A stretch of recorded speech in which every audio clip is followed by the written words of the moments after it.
What's going on, bottom line viewers? It's Mitch here, back with some more mid-season NFL tiers.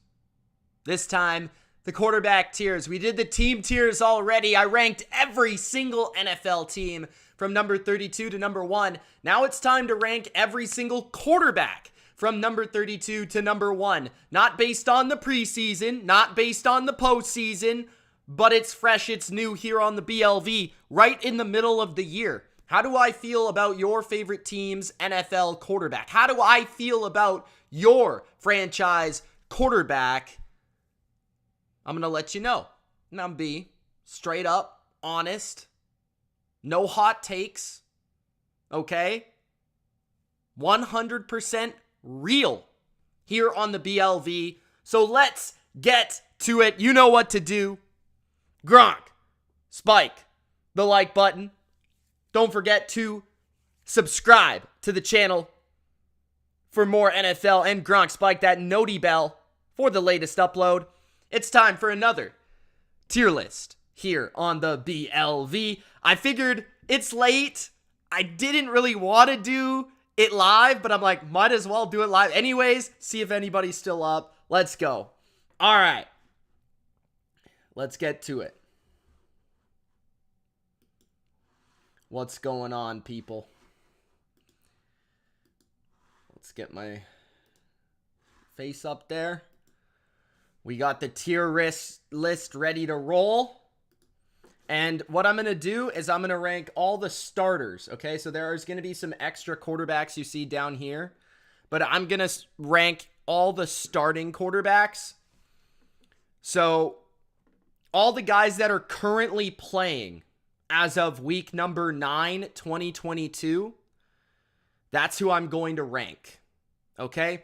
Let me know your rankings in the comments section below. Also, let me know how you would rank your favorite quarterback, how you would rank your team's quarterback in the comments.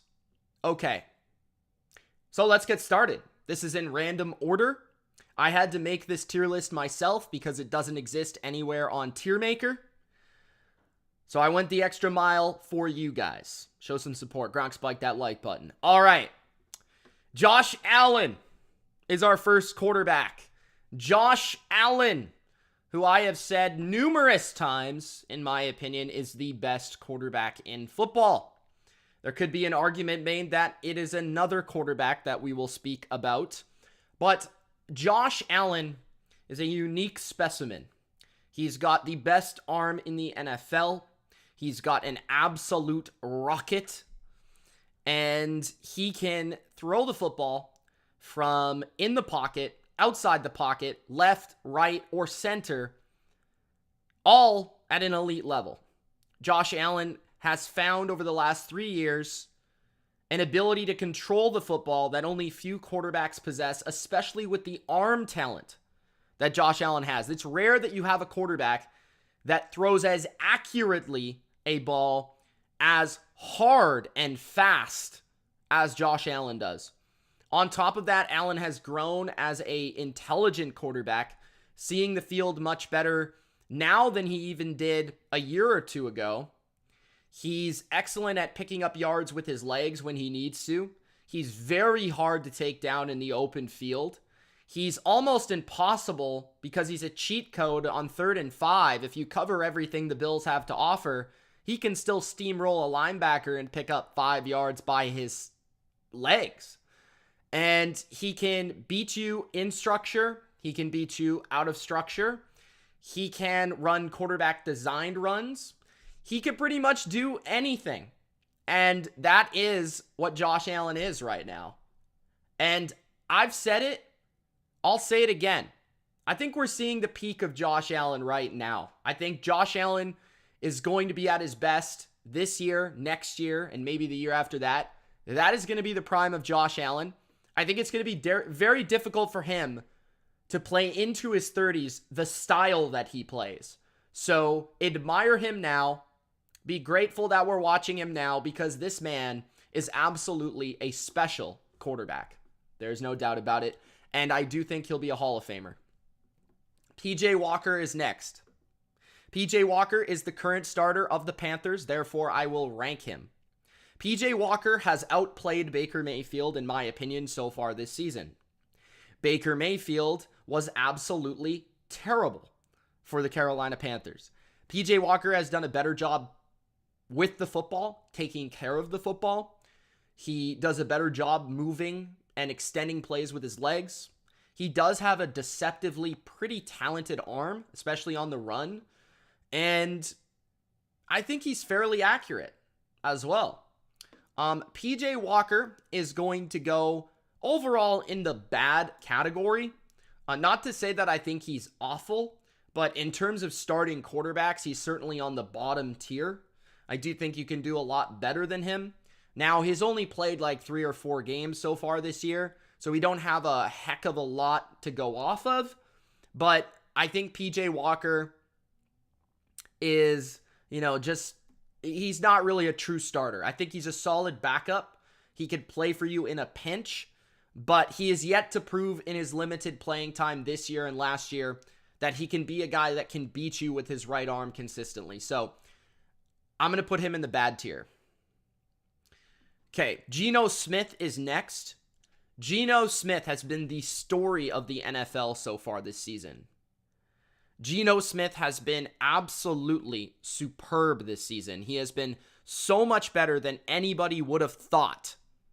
He has been unbelievable in comparison to expectations. But where does he actually rank, right? A lot of people want to praise him. A lot of people want to give him credit for exceeding expectations. But it's a difference between expectations and how actually good you are. Geno Smith, what I like about him is he's a very good decision maker. He knows how to manage the game like a pro. You can tell he has experience in this game. He's accurate with the ball in the pocket. He can slightly extend plays, although I don't think he's as great at that as maybe some people would think.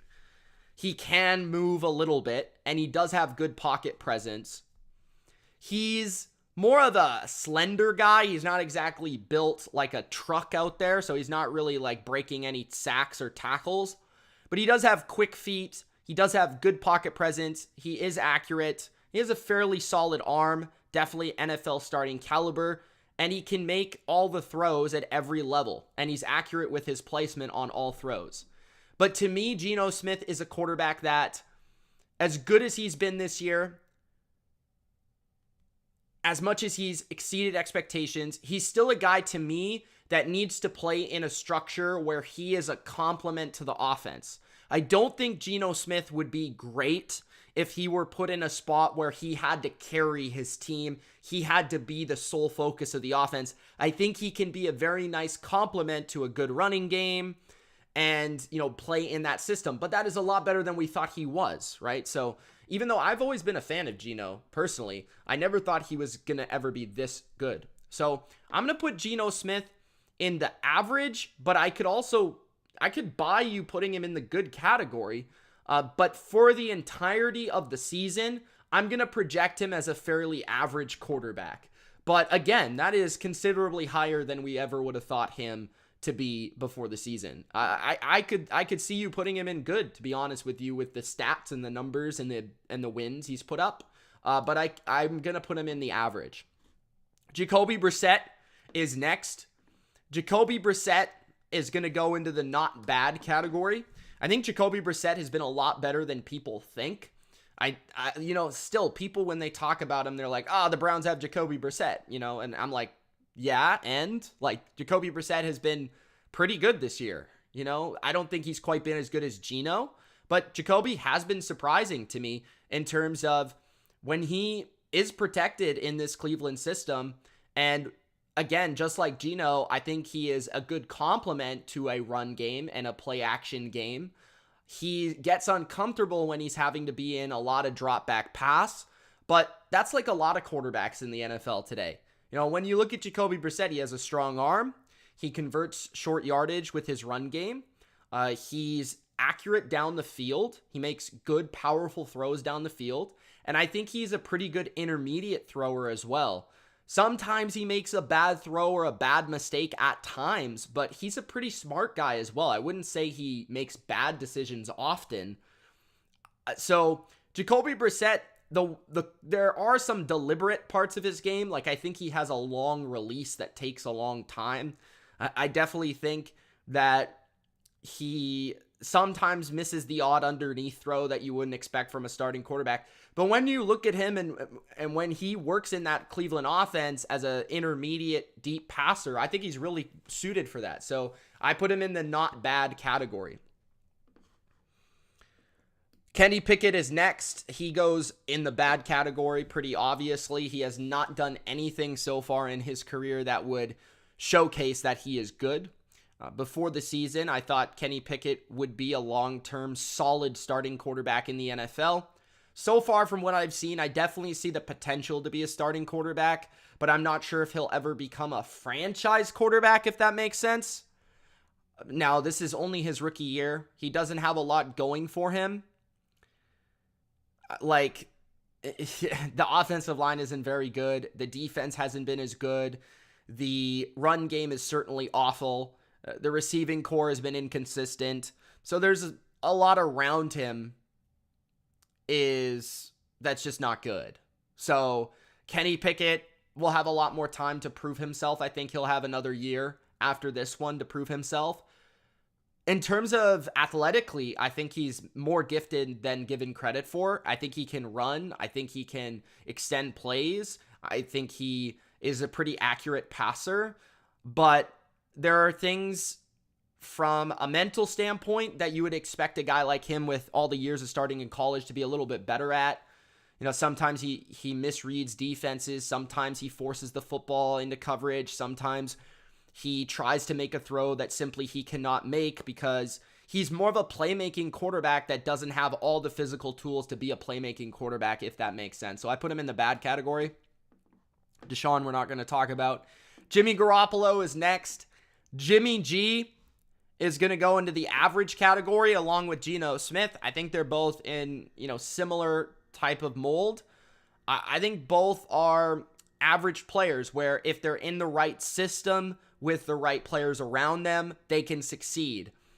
Again, I think I'd rank Geno Smith ahead of Jimmy Garoppolo. But Jimmy Garoppolo has played some really good games this year. Jimmy Garoppolo has a really quick release. You guys have heard me what I like about Jimmy G. There's a lot of things I like about Jimmy G. I think he's tough in the pocket. I think he can take a hit and make a throw. I think he can maneuver the pocket and manipulate the pocket to step up or step around the rush and make throws. I think he's got a really quick release. He's really good over the middle of the field. He's good at distributing the ball to his playmakers. He's good at throwing the ball, underneath. If you force him to throw the ball outside the numbers, if you force him to throw the ball down the field, he's not going to be able to do it very often. But he also is capable of having really good games where he's just on the money consistently, completing 25 to 30 passes and winning a game for his team in that system with the 49ers. He's also capable of games where he throws 3 picks. He has experience. He's certainly a guy that's won a lot of games. And his team absolutely loves the guy, and he's a good leader. So I put him in the average category, but he is a quarterback that could certainly play like a franchise quarterback. He's certainly a quarterback that could play like a bad quarterback. So that's why Jimmy belongs in the average category. Ryan Tannehill is going to go in the good category. Ryan Tannehill had a bad year last year, in my opinion. A lot of that did have to do with the supporting cast on his team. This year, he's been better. I know that his numbers would not reflect that necessarily, but this guy so far has been pretty good with very limited receivers around him, less than mediocre offensive line. His running back's been working back from injury basically all year and now is hitting his stride as Tannehill got hurt. But Tannehill, I think, is just like a guy that, again, like Geno, like Jimmy, they are kind of system fits, so to speak. But I just think Tannehill has had longer stretches of more consistent play. Like, I feel like at a high level, I should say. So Geno, obviously, only this year has had like good play for a sustainable amount of time. Jimmy is kind of like a roller coaster. Tannehill has had this year, I think, better than the numbers suggest. A couple years in Tennessee where he's played like a flirting with the top 10 type of quarterback. I think physically he's more gifted than both Geno and Jimmy. I think his arm is pretty darn good. I think he can run. He's a good athlete. And he does execute that run-first play-action offense at a high level. So Tannehill, can be average, but he can also be good. I think more often than not over the last couple of years, he has been good. So I give them the benefit of the doubt and put him there. He's won a lot of games, too. Tom Brady is next. Tom Brady has dropped from the special tier to the franchise tier this year. He's pretty much a product of what's around him right now. I feel like Tom Brady is still a quarterback that, even at his age, if you put him on a really awesome team, which Tampa Bay is not right now, I still feel like you could get special production out of him, but that doesn't necessarily mean he's a special quarterback. I do think that we've seen this year that with a little bit lesser around him, the offensive line imploding consistently, the run game being literally non-existent, the receiving core being hurt and just overall not as talented, not having a good tight end, not having competent third receiver, fourth receiver depth. Tom Brady just has fallen because the team has fallen. And I look at him from a physical standpoint. I don't see much missing from what I saw from the guy last year, which I thought should have won the MVP. He still has an awesome arm. He still is very accurate when he wants to be. He still makes great decisions. He doesn't turn the ball over. He can make a lot of big-time throws in tight windows down the field. He can do a good job protecting his offensive line and making them better. And he wins games. He's Tom Brady. He's the greatest of all time. But with Tom Brady this year, I think the biggest thing I've noticed in terms of physical regression is just his mental makeup. I think maybe some of it has to do with the offseason. Some of it has to do with his personal life. But I also see a guy that maybe is a little bit more afraid in the pocket, antsy in the pocket, not willing to take as many hits. Just a guy that feels old in there. And a guy that's aging. So Tom Brady, still a franchise quarterback, probably still in the top 10 here, but not any longer the elite of the elite. Russell Wilson this season, this is a tough guy to rank. Obviously, he used to rank here, maybe even here. But now, you can't say he's been good. Can you even say he's been average? Personally, what I've seen from Russell Wilson, I put him in the not bad category. I don't think Russell Wilson has been all that good at all, but he's still Russell Wilson. And there are flashes of the old Russell Wilson every now and again, with his ability to throw the ball down the field, with his ability to move around. Russell Wilson is frustrating to watch. I think by far he is the most frustrating quarterback to watch in the game today, because he holds on the ball, because he does not read the middle of the field very well, because he just feels like he's always at all times operating a high school offense, very simplistic offense. But I do not believe it's the Broncos. I believe it's him. At this point, I believe it's him. So Russell Wilson, man, he's just been frustrating. Takes too many sacks. Not as physically gifted as he used to be. Not as just in sync, or mentally there. I mean, the guy's corny nature off the field is starting to kind of lead into his play. He's just like annoying to watch out there. Justin Herbert is next. Justin Herbert, I'm going to put into the franchise category. I think some people would argue that physically he belongs here in the special category. I think some people would say that based on his wins-loss record, he belongs here. But I would put him in the franchise category. I think he's the third most talented quarterback in the NFL. The problem with Justin Herbert, I think, is more so his team and his franchise more than anything else. I don't think it's Justin Herbert. I think his coaching has done him a disservice. His offensive system does not necessarily suit him well. It's more built for a 2017 Drew Brees than it is a 2022 Justin Herbert.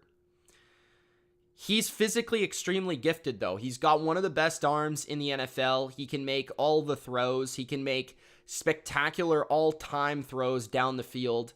He can extend plays. He can throw the ball as accurately in the pocket as any player in football, including Allen, Mahomes, Brady, Rodgers, and all of them. He is as accurate when he's given time in the NFL as anybody. He's got a good release. He's got basically everything you want. He's a smart player. Sometimes he can be confused still. Sometimes he does throw the odd, like, boneheaded play, but it's not as often as it used to be. I just feel like his system sucks. I feel like his team sucks. I feel like his coaching sucks. I feel like the weapons around him are overall just kind of overrated. I think Herbert is the reason this team is competitive mostly. So I've got Justin Herbert as the franchise level. Next up is Mac Jones. Now, Mac Jones last year did end up going to the Pro Bowl. He did make the playoffs as a starting quarterback as a rookie, which is extremely rare. This year, he's been counted out. This year, he's been talked down to. This year, people like David Carr are ranking him below, Sam Ellinger or whatever that guy's name is.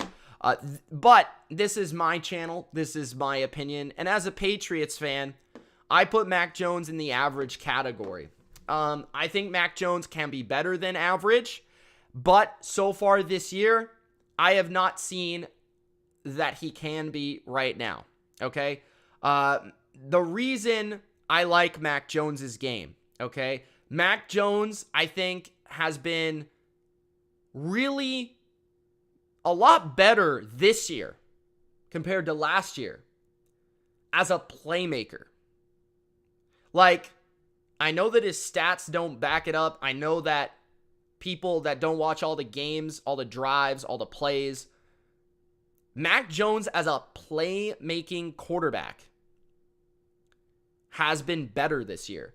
His ability on third down, his ability to extend plays, his ability to make more high-level throws, his ability to get receivers open with his accuracy and arm, it's been there this year. And I look at that Jets game in the first half last week and say, there's a lot of quarterbacks in this league that lose this game. Now, I just look at that game alone. He did not have good stats, but you would have to sit down and actually watch the game. There's about 5 third downs in a row where he converted it, and he made the right decision every time. You look at games like the Ravens game where, yes, he's been a little bit too antsy, he's been a little bit too aggressive, but he's shown a capacity to make more plays this year than he ever has. Where he's lacking right now is decision-making, probably comfort in the offense as it's a new system, and he's obviously been injured. So I expect Mac to get better as the season continues, and I expect Mac to lead this team into the playoffs, okay? I think the whole Bailey Zappi thing was ridiculous, personally, and I never bought into it. That's where I stand. Mac is average right now, and I think that's totally fair because I thought he was good last year. Now, next, we got Kyler Murray. Kyler Murray is one of the weirdest quarterbacks in the NFL. Kyler Murray has special talent. Kyler Murray has franchise quarterback potential. Kyler Murray can be a disaster. He can also be a saving grace for his football team. I'm going to put him in the good category. I think he's a great athlete. I think he's got great touch on the ball, great ability to extend plays, rare quickness, rare speed, rare rushing ability. Kyler Murray is really hard to stop sometimes because when he's in the zone, he's just really hard to contain because he can do things that a lot of other quarterbacks cannot do. But he also can make bad decisions. He also can play terrible in moments. He can also, you know, like throw the ball like to the other team. Just like, what are you doing? Like boneheaded things. Like, and I do think he struggles because of his height to see over the middle of the field. He struggles with interior pressure. But I also do wonder, like, how much of this stuff with the Cardinals and the inconsistencies with the Cardinals is Kyler, and how much is it the offense, and how much is it Cliff? Like, I do wonder if Kyler Murray were put in an Andy Reid offense, would he look as good as Mahomes does? And that's no, you know, that's not crazy. I don't think that's crazy to say, because Kyler is sick. Like, his talent is sick.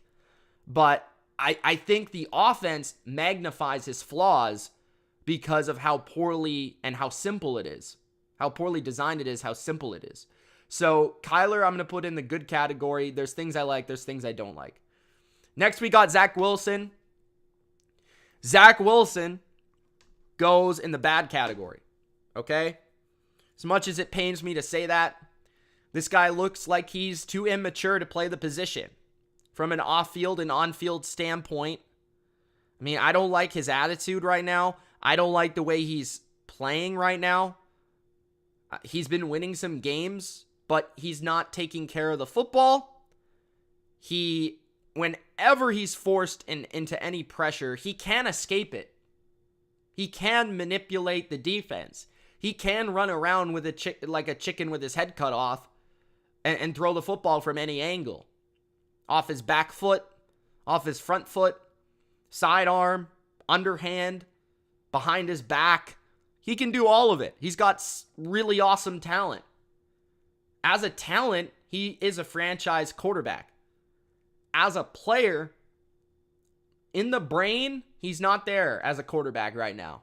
He just makes too many stupid plays, takes too many sacks, throws the ball to the other team far too often, runs around and destroys plays too often. And he's frustrating because I think he does have potential. Next is Tua. Tua, infamously from the BLV, is a quarterback that I have always been hard on. And I have never personally loved Tua's talent. He has been put in the perfect situation this year for his skill set. And he has played well in that skill set, in that offense. With Tyreek Hill, with Jalen Waddle, with the tight end, with Raheem Mostert in the running game, with Mike McDaniel's offense that has implemented more play action, that has implemented, obviously, easier throws to dynamic playmakers. And the RPO game, he's always been good at. I think Tua has played good this year. I think he deserves to be put in that category. I don't think you would put him in this category yet. You'd certainly not put him in this category yet. But I think so far he's earned my respect. Do I think there's the chance he could fall? For sure. Do I think there's a chance he could get better? Probably unlikely. I don't think how much better. I think Tua is playing about as good as he can play right now, to be honest with you. That's just my personal opinion. Maybe you might disagree. That's fine. But personally, I think Tua is playing really well. He's making really good decisions. He's not forcing the football. He's a really good distributor. You know, the way that I look at him is he's like a better version of Jimmy Garoppolo. You know, he can move a little bit better. He does have similar issues when under pressure. They do tend to throw bad passes, and they do tend to throw the ball to the other team at times. But Tua can run around a little bit better. Tua's, I think, just more consistently accurate, especially down the field. So I think Tua, and the injury stuff is also a concern, but I'm not really putting too much into that. I think he's a good quarterback right now. Lamar Jackson, I'm going to put into the franchise category. I think this is the most criticized quarterback in football, obviously, for no reason most of the time. You know, when you look at the team in Baltimore, I just think everybody and their mom and their cat and their dog overrate the team around Lamar Jackson. I don't really understand what people are looking at to expect these 300-yard passing games out of Lamar Jackson when you've got Demarcus Robinson, who was cut by the Raiders as your number one receiver. I don't know what people expect when, the offensive line's beat up half the time, and you've got Kenyon Drake, who again was cut by the Raiders as your starting running back. So you look at this team this year, and it's mostly been all Lamar Jackson. Now, Lamar Jackson, when everything around him is operating, he can play like this. He can play as a special player.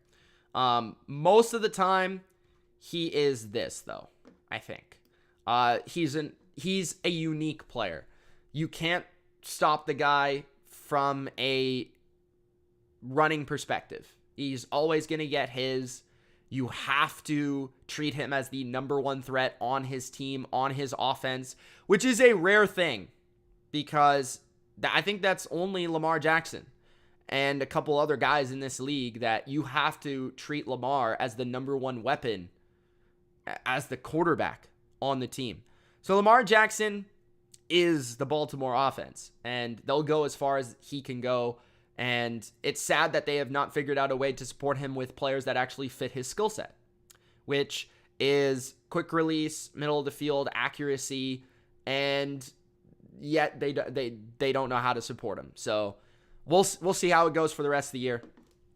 Next, we're going to skip the guys, Matt Ryan, Mitchell Trubisky, Deshaun Watson. Just out of curiosity, if you guys are wondering where I'd rank Matt Ryan, because he did start most of the year. I think you would put him in the bad category, honestly, just because of all the turnovers he had and like the lack of physical gifts he has at this point. Like his arm is just not there and he can't move. So I would honestly put him in that bad category if I were to rank him. Trevor Lawrence is next. Trevor Lawrence is going to go into this one's tough. I mean, you could put him in average. You could put him in not bad. I think he's somewhere between these two categories. He's really tough for me. Like, I see the talent. He's got a good arm. He's got good ability to move around and run. He's got the size that you would like. But honestly, I don't think I can rank him higher than not bad right now. Like, maybe that's a hot take. I just have not seen consistency from Trevor Lawrence. And I think the number one thing that you need to be able to see from a franchise quarterback is consistency. And I don't see consistency with his accuracy, with his throwing motion, with his decision making, with his maturity as a quarterback, and he makes too many mistakes. So I think Trevor Lawrence is a player that could get a lot better. I could easily see Trevor Lawrence going into this category. I don't think he'll ever be in this category. I could easily see him getting to this category in franchise quarterback. I could easily see him in here for a lot of his career. Average, good. But right now, he has a long way to go. And, some people may say, why do you have Mac Jones in average and Trevor Lawrence in not bad? Well, when you look at the supporting cast of both guys, I mean, it's not a lot better for Mac Jones. It's better from a coaching perspective. I don't think it's better from a player perspective, from a personnel perspective this year. But you've also got a guy that's just been a lot more, consistent throughout his 2 years in Mac Jones and has proven more so far than Trevor Lawrence. Trevor Lawrence was really bad last year, I thought, and this year he's just been a roller coaster. So I put him in the not bad category. Next, we've got Davis Mills. Davis Mills is going in the bad category. I'm not here for the Davis Mills hype any longer. I'm sick of it. I'm done with it. Like the people that are trying to make Davis Mills this franchise quarterback, I just don't understand it. Can he throw the ball? Like, yeah, sure. Can he go through his reads? Sure. Does he win any football games? No. Does he ever really elevate his team? No.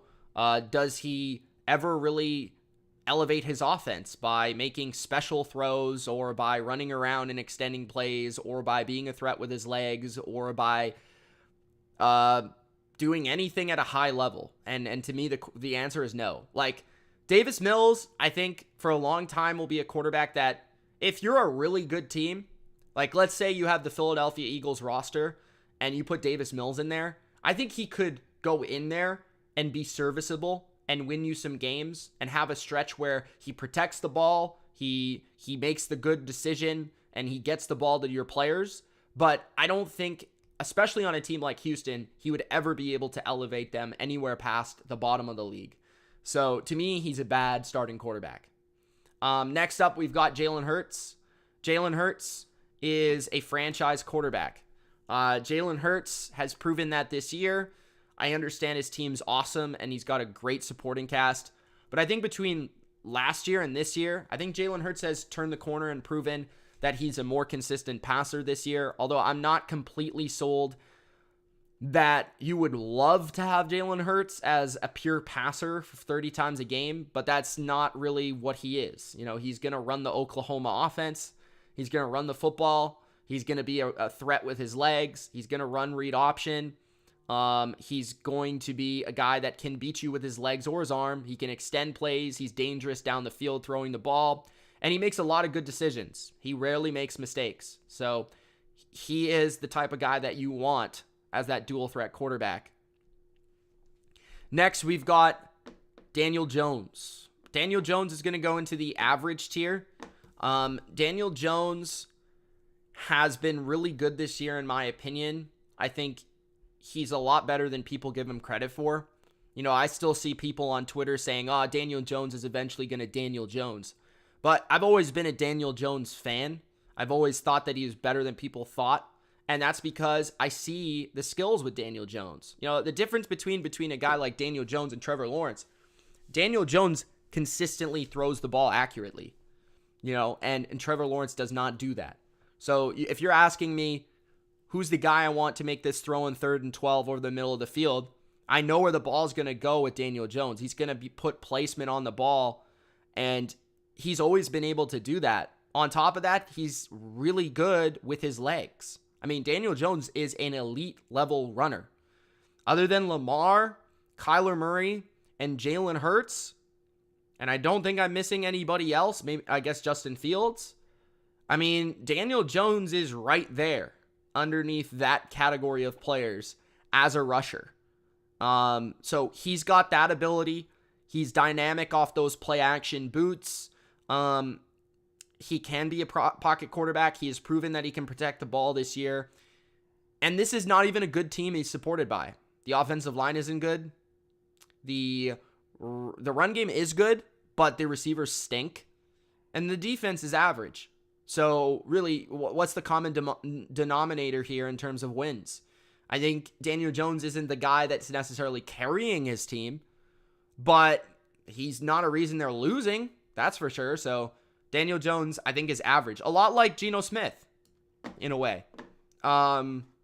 Next up, we got Marcus Mariota. Marcus Mariota is going to go into the not bad tier. Now, the reason I don't put Marcus Mariota any higher is I think they limit his impact on the game in Atlanta on purpose. Okay? So the coaches are telling you what they think of Marcus Mariota. I think they would, if they thought he was better, they would let him throw the ball more. And I don't think they do because they know that his talent can only get you so far. You know, he's a guy that can run. He's a guy that is going to be a threat as a runner, which is going to force defenses to respect it. And he can accurately make throws off play action.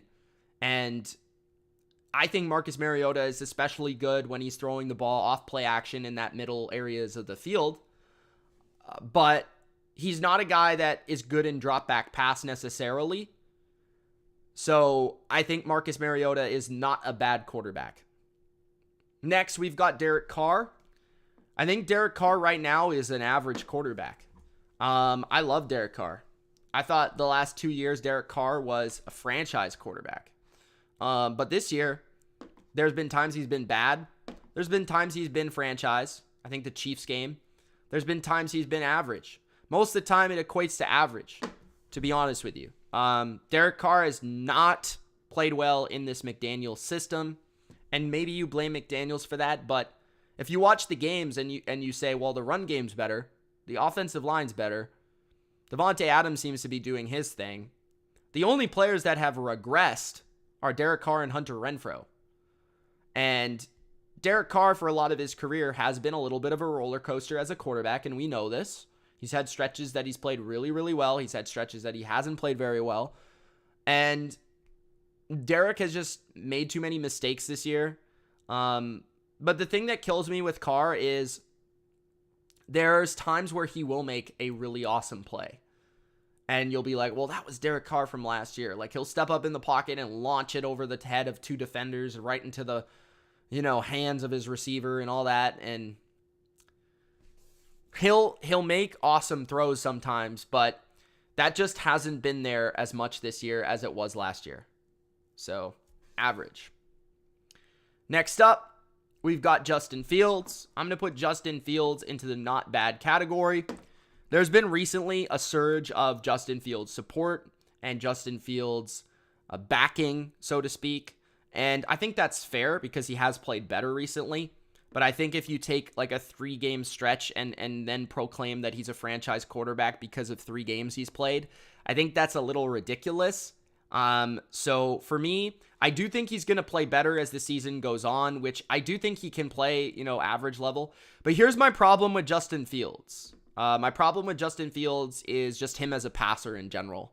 Like, I think at any point where he's having to be in drop back pass, he's not good at reading defenses. He regularly misses reads. He regularly misses throws. And those are things that I just don't like in quarterbacks. I do love his athleticism. I do love the way he can run. I do love the way he can stress defenses in that standpoint. And I do like him off of play action.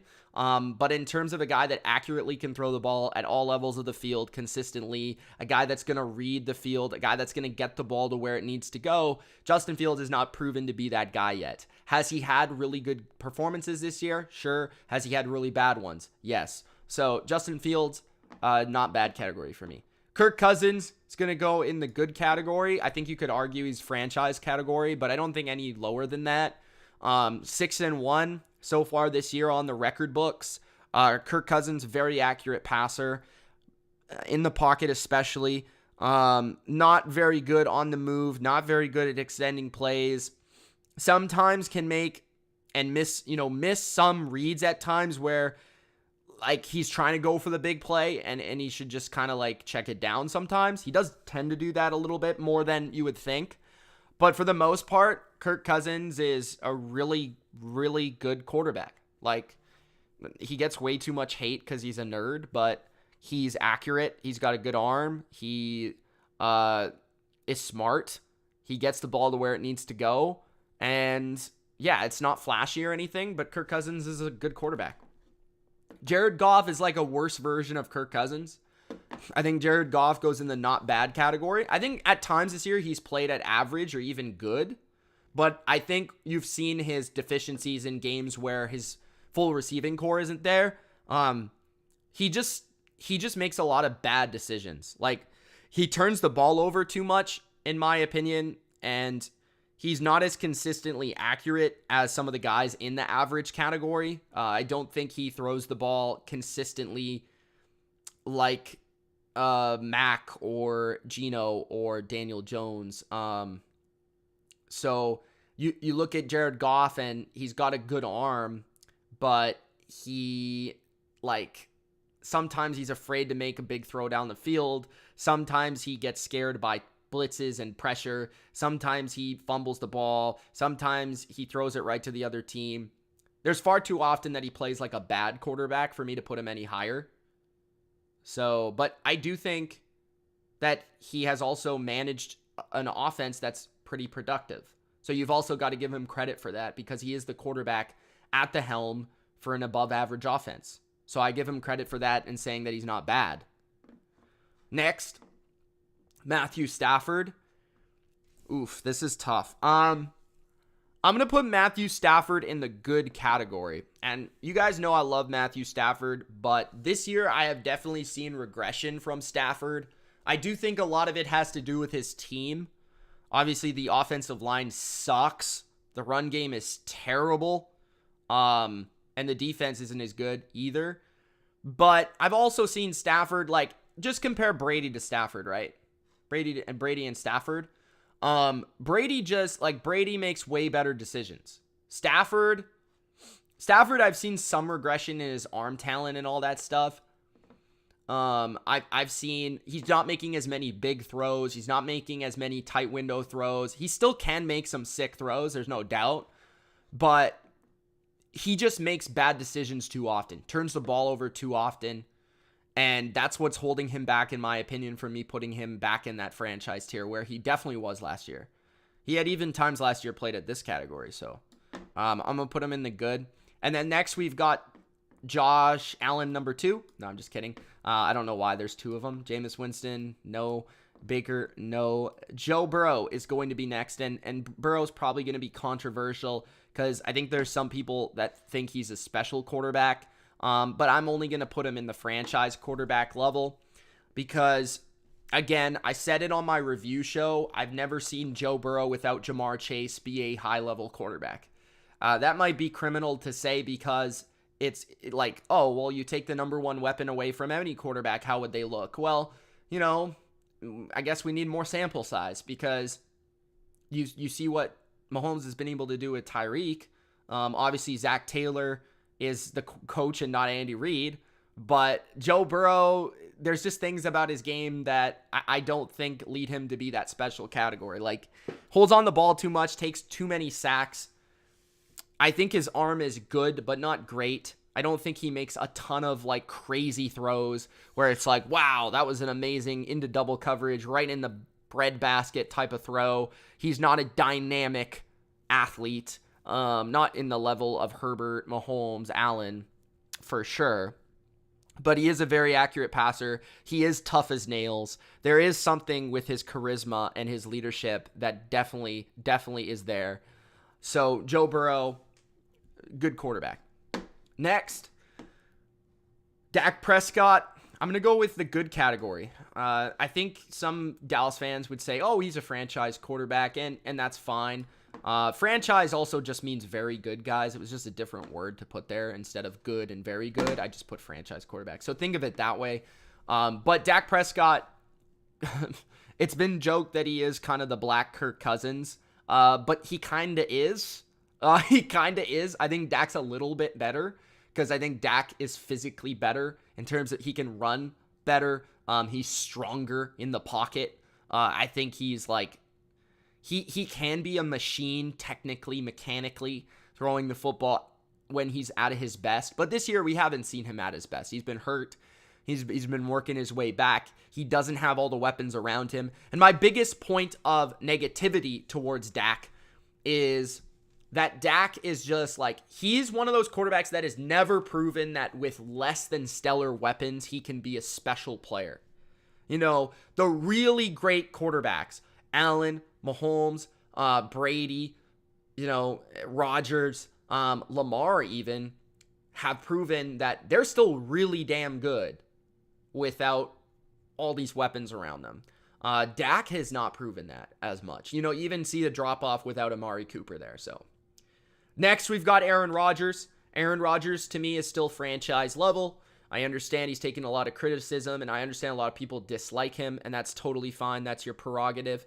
Personally, I still think Aaron Rodgers can play at a very high level, and I honestly hope that Aaron Rodgers leaves this team because he has nothing around him other than running backs to really be in love with there. The offensive line is kind of average, kind of overrated. The coach is a complete fraud. The receiving core is not good. But if he were a special quarterback, he would be able to do better with that receiving core than he has. I do think so. And I do think that Aaron Rodgers in his absolute prime would be, still an MVP level quarterback with that receiving core. And is definitely taking a hit without Devontae Adams. So Aaron Rodgers, very smart.